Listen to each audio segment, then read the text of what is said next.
ಬಗ್ಗುಂಡಿ ಕೆರೆ ಉಳಿಸಿ ಮತ್ತು ಕೃಷಿ ಭೂಮಿ ರಕ್ಷಿಸಿ ಎಂಬ ಘೋಷವಾಕ್ಯದೊಂದಿಗೆ ಸ್ಯಾಫ್ರನ್ ಫ್ರಂಟ್ ಹಮ್ಮಿಕೊಂಡಿದ್ದ ಜನಜಾಗೃತಿ ಸಭೆಯು ನಿನ್ನೆ ಅಭೂತಪೂರ್ವ ಯಶಸ್ಸು ಕಂಡಿತು.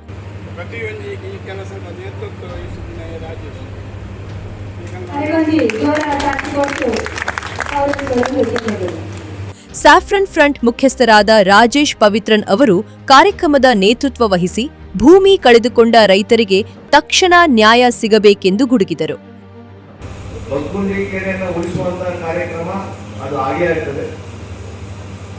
ಅದರ ಜೊತೆ ಇಲ್ಲಿ ಸುತ್ತಮುತ್ತ ಯಾರು ಜಮೀನನ್ನು ಕಳ್ಕೊಂಡಿದ್ದಾರೆ ಆ ಜಮೀನನ್ನು ವಾಪಸ್ ಪಡೆಯಲಿಕ್ಕೆ ನಮ್ಮಲ್ಲಿ ಏನು ಅವಕಾಶಗಳಿರ್ತದೆ, ಆ ವಾಪಸ್ ಪಡೆಯುವ ಸಂದರ್ಭದಲ್ಲಿ ನಮಗೆ ಎದುರಾಗಬಹುದಂತಹ ಕಾನೂನಿನ ತೊಡಕುಗಳೇನಾಗಬಹುದು, ಇವೆಲ್ಲವನ್ನು ಕೂಡ ಈಗಾಗಲೇ ನಾವು ಪರಿಶೀಲನೆಗೆ ಅದಕ್ಕೆ ನಮ್ಮಲ್ಲಿ ಸೆಟ್ ಆಫ್ ಲಾಯರ್ಸ್ ಅಂತ ಹೇಳ್ತಾರೆ. ನಾವು ಮಂಗಳೂರಿಗೆ ಹೋಗಿ ಒಂದು ವಕೀಲ ಹತ್ರ ಕೂತ್ರೆ ಅವರು 2,000 ರೂಪಾಯಿ ಕೊಟ್ಟು ಮಾಡ್ತಾರೆ. ಅದನ್ನು ನಾವು ಹೈಕೋರ್ಟ್ಗೆ ಹೋದ್ರೆ 50,000 ರಿಂದ 80,000 ರೂಪಾಯಿ ಕೇಳ್ತಾರೆ.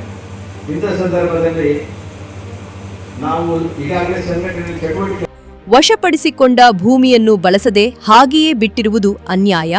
ಆ ಜಮೀನನ್ನು ಕೂಡಲೇ ಮೂಲ ಮಾಲೀಕರಿಗೆ ಹಿಂತಿರುಗಿಸಬೇಕೆಂದು ಸ್ಯಾಫ್ರನ್ ಫ್ರಂಟ್ ಈ ಮೂಲಕ ಒತ್ತಾಯಿಸಿತು. ಸಭೆಯಲ್ಲಿ ಮಾತನಾಡಿದ ಹಿರಿಯ ಹೋರಾಟಗಾರರಾದ ರೋಹಿತಾಕ್ಷ ರೈ ಅವರು ಕೃಷಿಕರ ಜೀವನಾಡಿ ಬಗ್ಗುಂಡಿ ಕೆರೆಯನ್ನು ಸಂಪೂರ್ಣ ಸ್ವಚ್ಛಗೊಳಿಸಿ ಹೂಳೆತ್ತುವ ಮೂಲಕ ಜಲಮೂಲವನ್ನು ಪುನಶ್ಚೇತನಗೊಳಿಸಬೇಕೆಂದು ಕರೆ ನೀಡಿದರು.